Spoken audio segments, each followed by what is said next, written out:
जी नमस्कार, मैं हूं विपुल कुमार। आज चौथे चरण का मतदान समाप्त हो गया।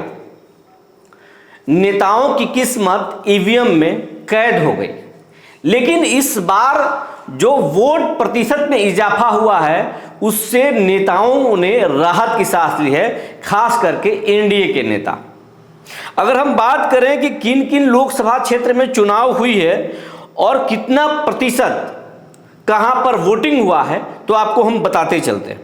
दरभंगा में 54.28%, उजियारपुर में 54.93%, समस्तीपुर में 56.36%, बेगूसराय में 54.08% और मुंगेर में सबसे कम 51.44% वोटिंग हुई है।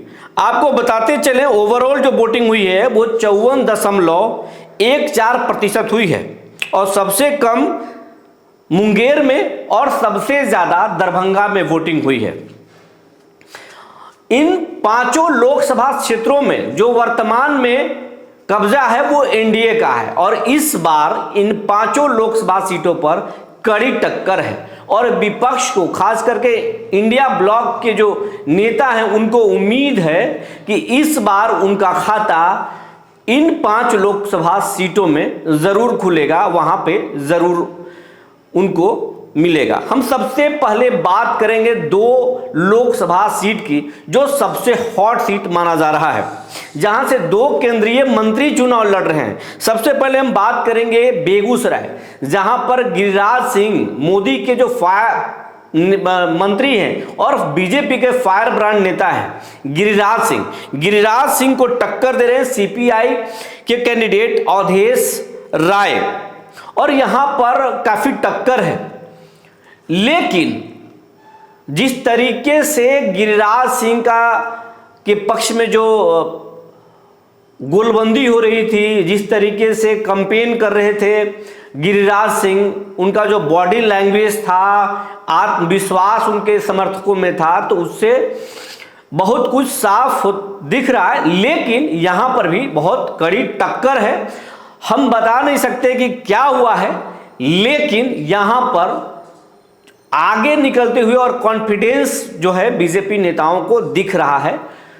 तो गिरिराज सिंह एक बार फिर जो है सफलता पा सकते हैं, लेकिन कह नहीं सकते। 4 जून को ही साफ हो पाएगा और वैसे एग्जिट पोल पर रोक है, इसलिए हम नहीं बता सकते हैं कि किसकी जीत होगी और किसकी हार होगी।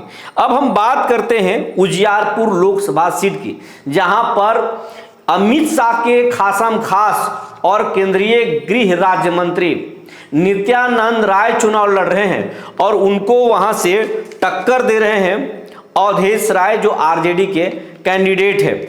इन दोनों में कड़ी टक्कर है और दोनों नेता एक दूसरे पर पूरे चुनाव में जोरदार हमला किए। दोनों के समर्थकों में इस बार बहुत आत्मविश्वास दिखा।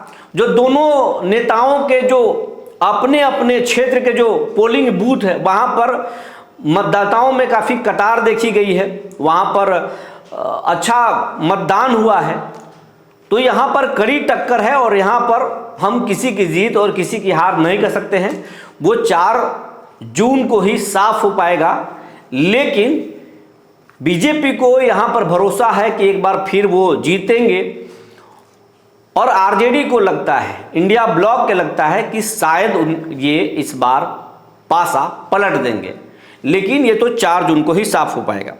उसके बाद हम सब अगर चर्चा करें तो मुंगेर लोकसभा सीट जो है हॉट सीट बन गया था और सबसे ज्यादा वहां की चर्चा हो रही थी, क्योंकि मुंगेर में ललन सिंह, नीतीश कुमार के खासम खास ललन सिंह, राजीव प्रताप उर्फ ललन सिंह और अशोक महतो की पत्नी अनीता देवी के बीच चुनाव हो रहा था। एक तरफ अशोक महतो बाहुबली हैं, जो जेल ब्रेक कांड के सजा याफ्ता हैं। उनके चुनाव में जाने से ललन सिंह को काफ़ी शिकस्त होने लगी।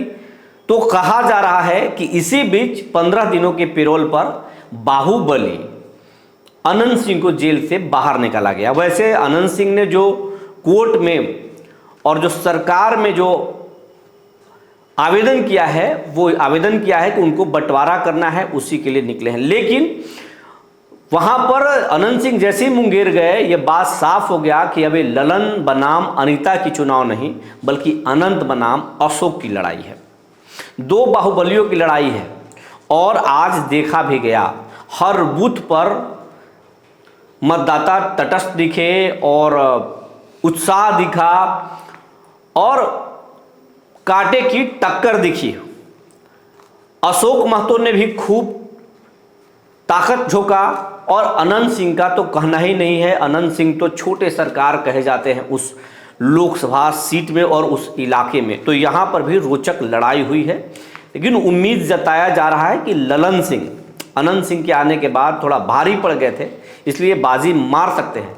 लेकिन अशोक महतो भी बैकवर्ड फॉरवर्ड करने की पूरी कोशिश की है, तो कहा जा रहा है कि अंदर अंदर परिणाम चौंकाने वाले भी आ सकते हैं। वैसे 4 जून को साफ हो पाएगा कि क्या नतीजा आएगा, लेकिन फिलहाल जो कहा जा रहा है वो कहा जा रहा है कि जदयू का पलड़ा भारी हो सकता है, लेकिन ये हम नहीं कर सकते क्योंकि रोक है एग्जिट पोल पर।